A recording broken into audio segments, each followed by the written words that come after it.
मामू जान, हा हा, हुर्रा! अरे मामू जान, मामू जान, मामू जान, मामू जान। तेरी फिर तरक्की होगी क्या?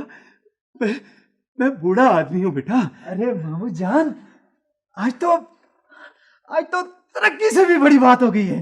वो क्या बेटा? मामू, मुझे मेरी अम्मी मिल गई है। क्या? हाँ मामू,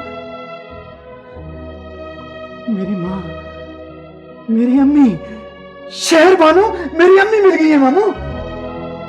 तो बेटा तू तू उन्हें साथ क्यों नहीं लाया बेटा? नहीं नहीं मामू, मैं आपको लेने आया हूँ, चलिए मेरे साथ, प्लीज जल्दी से चलिए। अहमद बेटा, जैसे परेशानी इंसान की जिंदगी में कभी अकेली नहीं आती, वैसे खुशियां भी इंसान की जिंदगी में कभी कभी इकट्ठी आ जाती है।